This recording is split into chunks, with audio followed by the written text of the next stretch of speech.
Hey there, my name is Matthew Peterson. I'm a trainer at Pragmatic Works, where we do on-demand learning, live training, hackathons, virtual mentoring, and so much more. And this week for my Power BI video, I wanted to bring to you a feature that you may or may not be aware of. This is a preview feature that was made available in December 2020, and it is called the Small Multiples Preview feature.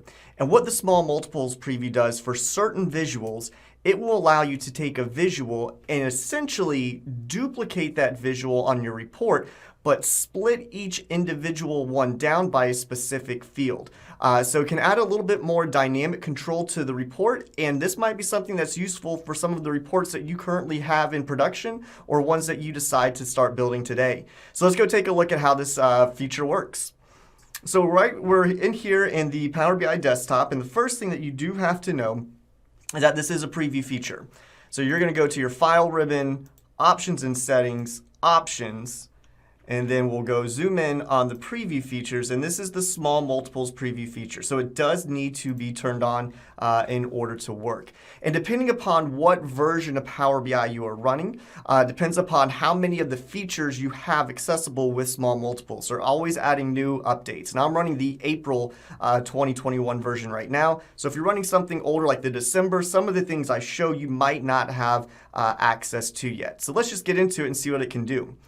So right here, I just have a clustered column chart filled in with the calendar year. I'm doing the legend of my columns based on the sales territory country, and then I'm measuring the sales amount. And so what I have down here is this new option called Small Multiples. So let's see what this does. I'm going to take this legend of sales territory country, I'm going to drag it into the Small Multiples field.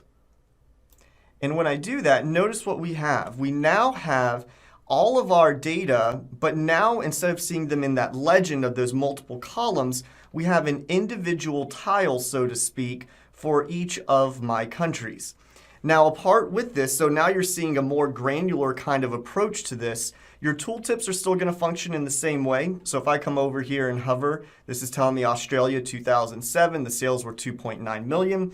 Apart from that, if I were to click on this, all my other visuals are going to be cross-filtered just like they would in any other visual representation. So not only can we just click on an individual bar or control-click on different bars and see how our visuals are changing, we can select the title of the individual tile within this. So if I just select Canada up here, now we're only seeing Canada. So this is one way, rather than seeing all of those columns, we now have split it out into individual views. And along with this comes some formatting features that you can do, which we're going to look at in a separate one of my multiple visuals.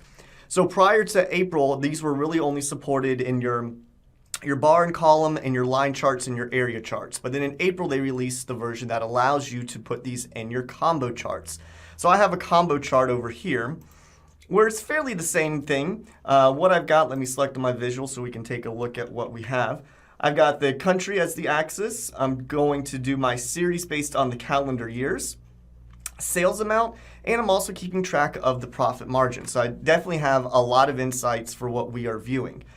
And again, if you think that your end user would rather see all of these based on one specific category and see the multiple tiles based on that, simply drag that into the Small Multiples section.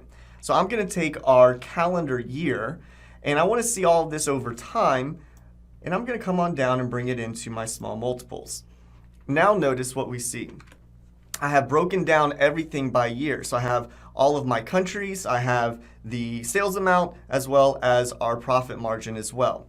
Now, what has happened is, you might go, what happened to the axis? Well, the x-axis values are down here. So each visual is going to have different kind of formatting things you can do with it. So let's talk about a few of these. The first thing that I don't like is because I've only got 4 years right here, it's still showing me 6 of these individual tiles, so to speak, because the way it's set up for doing 2 rows with 3 columns, but we can change that over in the formatting section.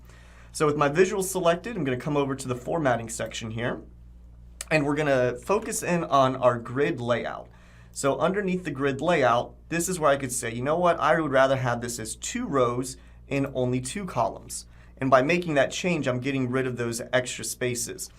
Also note, if you have more tiles that can show, so maybe I had 15 years here, it's going to be really hard to put all 15 within this one visual. So a scroll bar will pop out so that you can go up and down in order to see the visuals themselves. And that's why these axes labels are pinned down here at the bottom. But apart from changing the rows and the columns, some other things that you can do here is change the padding in between them. So if we come on over to our grid padding, which is currently set to 12, I'm just going to change this up, make it a little bit larger, and we can see that we get more separation from it. And right now, we also have this advanced option, because that just kind of does it overall for all of it. But what if you want really finite control?